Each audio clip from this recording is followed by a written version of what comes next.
over 130 residential schools operated in Canada. The first federal residential school began around 1883, the last closed in 1996.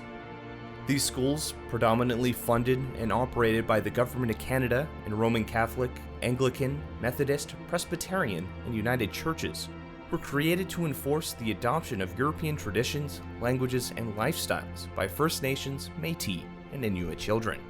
To better understand the history of these schools and what it meant to Indigenous communities, we invited residential school attendees and their families to share their stories and experiences. For some, these stories are a moment of healing. For others, a chance to talk about the history and the system. All are important to preserve for future generations. My name is Ryan Funk, and with my co-host Lisa Muswagon, we followed these stories for We Stand Together. Henry don't condition the cost. Don't try to get me on Pianjabang. But what do me or Jib Wayman or Dawa? Can I swan on the Noan? You can done. Mopina, Minidum, the sing the Jabame, we can't congress no cardiac. Can we come and give get nothing on them? Chigama, we depend on not see the chin cardem on the Mopi. Gigwatch make awesome pee, we turn on get on no go. We the bottom magini of us on the ma. Gabigin, Magabin, the Kent ma. On the residential schools, Gabishwebs yacht, Quijinishna Benonic, Mumananik, Mishumsonanik, Nocomisnanik. Up to Gibus Nugget, Gabishwebok, Mishmundua the Batama. First of all, I have to talk about the history where we were considered an Indian problem. That's what we were called. Our language separated us from the white supremacists, more or less. We were manipulated because of the language to sign some treaties where the intention was totally different than what we actually were asking for. It was misinterpreted. For the longest time, we were always misguided, mistreated. This is what's in between the lines of all policies towards Native people. We're the only race that exists that has Indian affairs on the side. Like, they have to be approved. DIA, we had the Indian Act that forbid us to use our culture. At one time, we were forbidden to do our dances, have our powwows, have our ceremonies, sacred ceremonies. So they got the idea, the Jesuits and the government got together, and the leaders of the day, and figured we're going to assimilate the Native people, not knowing that they didn't understand us. We had our own. For one thing, our people believed that we were equal people. You never consider yourself below another or above another. Always balance. Equal. We're all equal in our own unique way. It's not material matters that matter.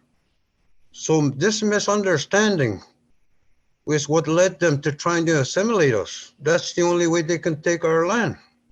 This was our land, North America. We were here long before the Europeans came here.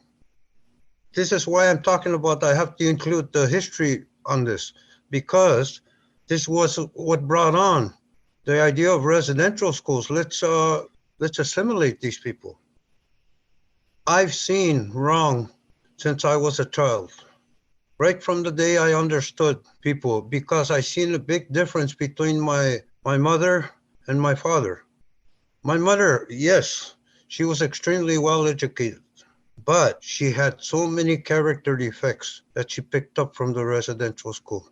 She had no trust for people. She was antisocial. I felt her heart. I can feel her from the heart. I knew these were defects picked up from, actually I was really hurt because she hated men. And I was the last boy in the family. And because of being a boy, I felt like she hated me. And I had 3 sisters ahead of me that were older than me. And oh my God, they got to treat me because my dad was never home. I was there with 4 women. And my God, it was terrible. I felt hated. And then we had a suicide pandemic in 1971 here. We had, oh my goodness, suicide every week for 35 weeks. within a 2-mile radius of where I live right now, where I am right now. This is because of the treatment we were getting from the outside. We've started devaluing ourselves, thinking we're below, something we never believed in before. It was already working, that the assimilation process was already working, putting a negative in our minds. This is the one time I worked really hard for my mom. She sewed, she was good at crafts. And she sewed birch bark teepees and she sewed canoes. She made all kinds of stuff with birch bark. And this was the only reason we survived severe poverty, was because of her working like that. You know, it's so difficult to talk about. That was my job from the age of 5, was picking birch bark, sweet grass, and looking for porcupine from the age of 5. And I'd done it probably for about 9, 10 years. That's hard work.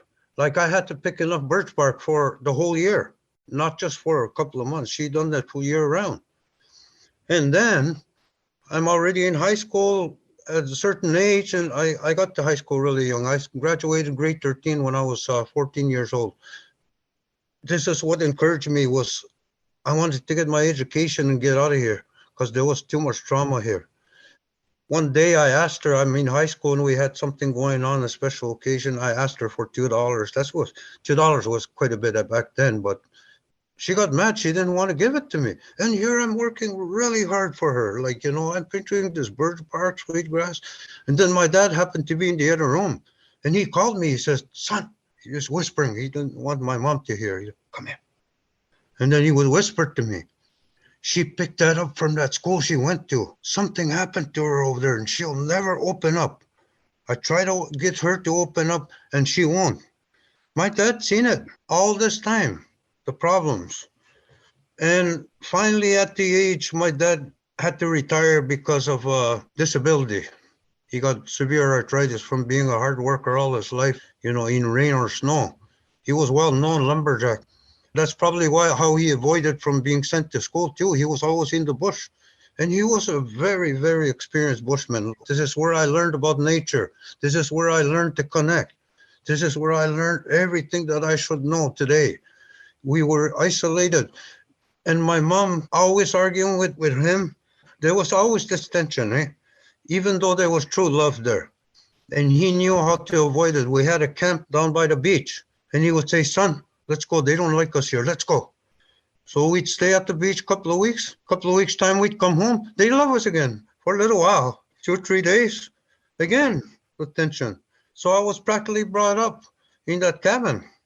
I would never exchange anything in my life for that experience, because that is the only time I've ever experienced true life. From 14 years old, I got into Toronto, and I lived there for 20 years. I always wished I was back in the bush, but there was no jobs here. There was no money here. You're almost being forced to go on Ontario Works, and then they label us for collecting Ontario Works. This is what they do to us, because we don't have no money to create jobs.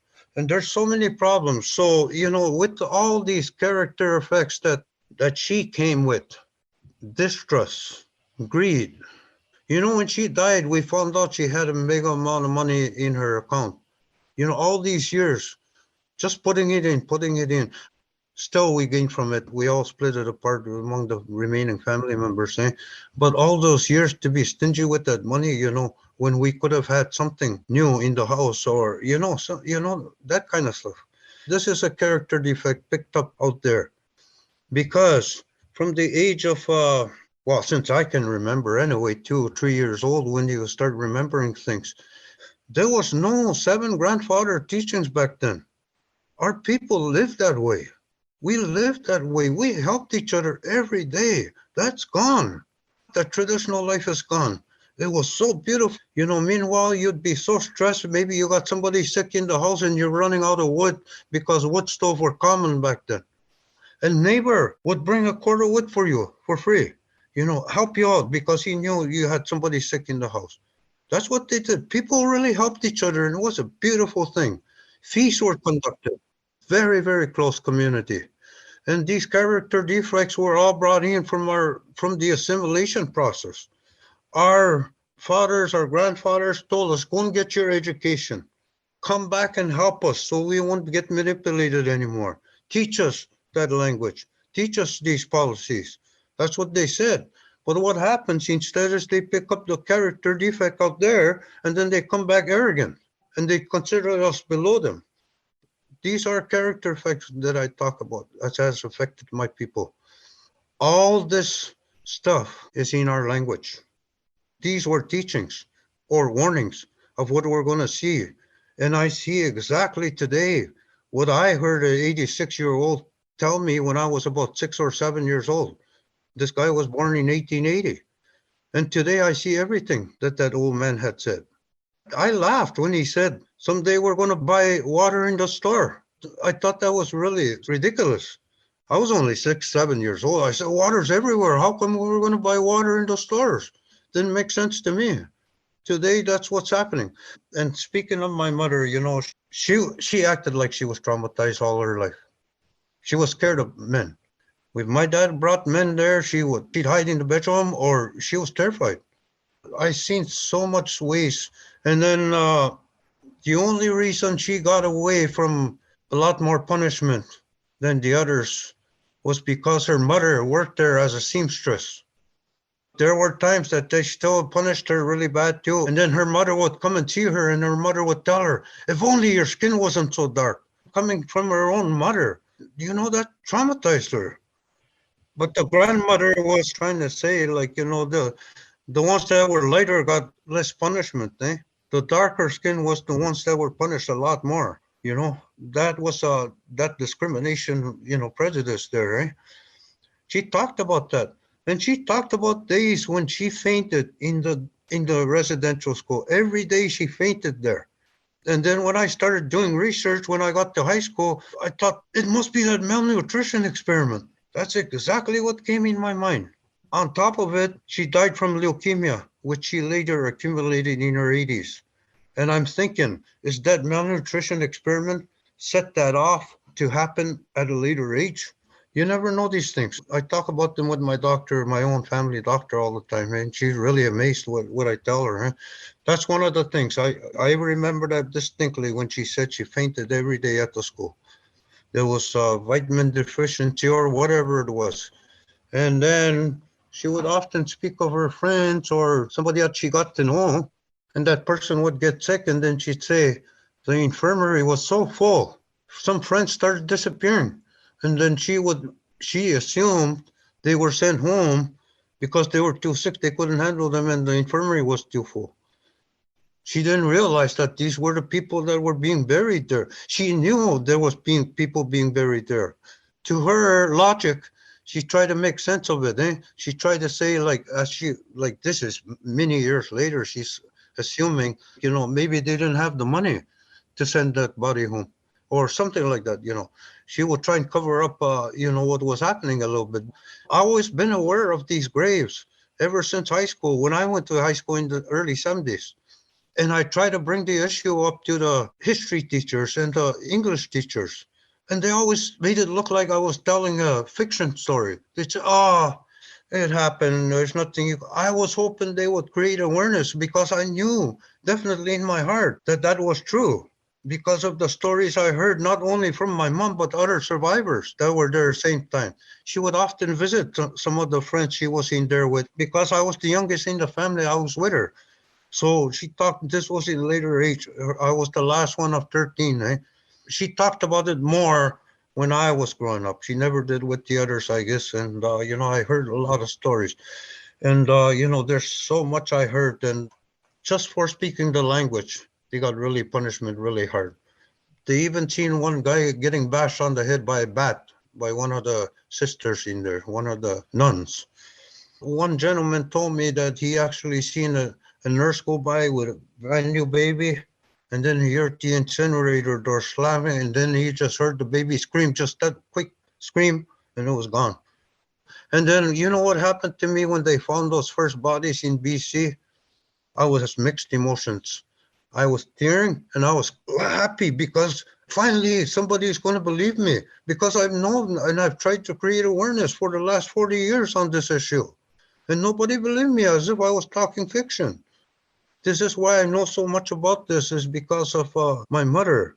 Instead of being angry and feeling hurt, I started feeling sorry for her when I started understanding my own. After I turned into an adult, 16, this is where I start to see even more. And I felt so sorry for her. I tried to give her the logic from our perspective, from the traditional perspective. And she was catching on, but she never released what truly happened to her in there. She was hiding it, but you could see from her behavior how bad it was. That is the hardest, it's hard to talk about because I suffered from it too. And then to top it off, they were converted into being Catholics because it was run by the Jesuits. At age 5 years old, I was abused by the priest here in my community. And I couldn't tell my mom. If I told her she would strap me, she didn't believe the priest could do that because she was already converted. And yet she still carried that punishment that she was given at the residential school. But she was converted so deeply Catholic that it really, I couldn't bring out what happened to me until I was a little older, and then I sued the Jesuits for that, and I got compensated, and that's terrible, you know. You get compensated for something, for them, the other party. It's over after the compensation is given to you. That's close the book for them. Meanwhile, you continue to carry that trauma all your life. And trust me, there are triggers because I've been traumatized all my life. Because I'm going to tell you a secret I have that I don't tell much people. I was born deaf on 1 ear. And for some reason, I'm compensated with an extra sense. I was haunted, traumatized all my life from hauntings until I started understanding a little bit. And now it doesn't bother me. I know it's a sign of somebody going to go, or, something's happening. Now that I know it really well, my brother often comes and sees me. He checks on me every 6 months or so. I have a story that can prove that too, but I'm not here to tell that story. But it's the trauma that I want people to know. It carried on intergenerational. And it really made me angry when they were picking on the Native women in Toronto. They were labeling them. And I happened to be at an education meeting when they were talking about these young women. And I told them, I said, wait a minute here. Do you guys actually know that these women are carrying intergenerational trauma? I said, trauma that was passed on from their mothers that were in residential schools. I silenced that whole meeting. They changed the whole topic. This is what's happening. Our people are being labeled for stuff that wasn't their fault. They didn't accept us for who we are. We are different people. You can call a fox a wolf all your life, but that fox will never be a wolf. We're distinct. We have our unique given ways by our Creator. And we were forbidden to carry those ways.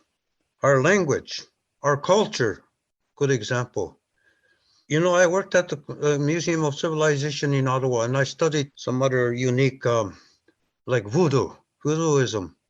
It's just, to me, it was like a curse or something they were fooling around with. But when I researched it, it was exactly the same as ours. Very few differences. And the spirituality of it, they believed, our people, I still believe it. When we pass away, it's only our body that's gone. Our spirit lives on. We just go into another dimension. I don't know how many dimensions there are, but there's a fine line between these dimensions sometimes, I believe. This is why we experience these unusual phenomena, unexplained stuff, So, I've seen it for myself. So all these years, I really felt sorry for my mom. It ruined her whole life. It actually ruined her whole life. Never once did I ever see her happy. She was lucky to meet her true love, who was my dad, and she was never the type to cheat or go around, and she never drank and never smoked all her life. That was one of the traditional things she did carry. And she kept her language. Unbelievable. And how she kept it was her sister was in there the same time she was, and her sister was older than she was. And she was only 3 years old. So they snuck and they planned where they could meet secretly once a week for 5 minutes. She was just learning English, but she still knew her language. So when she met her sister talked to her in the language, and she kept it. And then including meeting my dad, I guess my dad, he never spoke English. The only thing he knew in English, he would say no obligation. That was the only thing he knew. The harm and the emotional trauma that my mom carried was passed on. Her favorite was using red willow sticks when we got strapped, and those were painful. When my dad caught her doing that, he said, "You don't hit these children. This is what we learned." But now they say it was useful, but I don't know, because we didn't have these character defects back then. Well, it kind of reinforces fear, right? Fear of authority. Yeah, exactly. But you also gotta know tough love, and that's a lot of times I learned what I know, and I've never been prejudiced in my life. That's true traditional teachings from my dad, eh? And it's just that he said, treat any human being the same way. You're a fellow human being. We're all human beings. We all bleed red. It's just the climate weather that made us different. That's why the black people they're constantly centuries and centuries, living thousands of years in the hot climate. This is what affects different people with skin color too. It just becomes in the genes, eh? There's so much I could talk about here, but I've seen this is where this trauma that we're facing today with these overdoses and these suicides. This is exactly directly related to residential schools. I've seen it, and I've seen it all these years, but it's getting worse. I left a high-paying job in Toronto to come back to my community to help out here because I understand the issues. I've seen them. I've been traumatized by them. I just see it so well. And we just need to decolonize the mind and come back to who we are. We are different in our own ways. And this is what we lost. And it hurts me because we're almost losing our language. And we need some kind of retribution from the Jesuit Society, from forcing us not to use our language, the government. And they don't want to take liability. They don't want to admit guilt. But this is reality. This is the truth. That should be taught in history in schools so people can know the truth. You know what? I'm going to tell you a story. A Polish journalist came here to Toronto, and somehow she got directed to me. She told me, she said, the Polish government asked me to come and write about your people. And here we were told that you guys were sitting on a pedestal. You had to pay no tax. You had free health. You had free education. Oh my God, I laughed. I said, you got to sit down. I'm going to tell you the truth. It happened that time that Cindy Blackstock was having that talk in Ottawa. So we decided to go. So that was a long ride to Ottawa. And through that whole time, I told her the truth about our people. You know what? She wrote a book on it. It became the bestseller in Europe. And I have one chapter in that. It's so amazing. And, I'm glad the truth got out there. This is what we need to do, is bring out the truth. They stole our land. They offered us minerals, a share of the minerals. We used to have this account that was held in trust for the Native people. The last time it was recorded was somewhere around 40 billion. All of a sudden that disappeared. Nobody knows where it went. So, there's so much going on in between the lines, even today, called genocide. In genocide, it doesn't necessarily mean death. It means they want to assimilate us to the point where they don't have to be responsible for us anymore. With all those promises in the treaties, they're manipulating us again. And they're getting the young ones because the elders are not there to guide them. I've been fighting this system for quite some time, like just to get recognition for the Native people. This was what my job is, and to save the language. I'm one of the last generations that's extremely fluent. I work for the Translation Bureau in Ottawa there. So it's very important. And my awareness here is help us. We need help for our language. I told Mark Miller about this. when I was at the Pope's translation. And I told him, he says, oh, we put a couple of million in there this year, I think he said, or something like that. And I said, Mark, I said, you don't realize how many Native communities we have across this country. By the time we compete for that same funds, there's nothing left for each community. We get very little share of that. It's not enough to open up. We do get some stuff done, and we're trying our best. But it's really, I'm really hope that we can get some kind of help out there. This is the awareness I'm trying to create here. It was directly from the responsibility of what happened from the residential schools and the government, what they planned to assimilate us, because they couldn't accept us for who we are, and we are who we are. And even today, that offends me, because I know who I am. I'm very spiritual in my own way, and I feel different when I'm out there in nature. It's not the same as you walking there. I walk in there, it's alive. I know everything's alive. Because I'm aware of that, it opens up to me too. I get strange behavior from animals. They come up close to me a lot of times. That's because I open up to that, eh? I'm not afraid of bears. I've seen them really close, and it's respect. They feel it when you don't respect them, and that angers them sometimes. But if you respect them, because you're actually in their territory when you go there. When they come to your house, butter your garbage, that's your territory. But and you know how annoying that is. But if you go into their territory and be a nuisance, they're going to rip you apart too. And that's another thing I would like to mention about the children's aid system. They were taking our children. And the reasons they came up with, the mother wasn't good enough. And then they took the children away and then paid the foster mother $400 a day for taking care of that child. Why didn't they give that to the mother to help her, and then they would get out of that problem? Everything was looked at backwards in the English way. You have a word that covers one word, and then you get jargon up there. And then you get the lawyers that are paid to lie. If you have money, you can get away with murder. And our people were taught to tell the truth. We won't tell the truth in court, and we still get thrown in jail. This is all so wrong. Everything is so wrong. There's many examples I could use here, but that's all I'm going to say for now. I can go on talking here all day if I want to. It's very important to create awareness for this.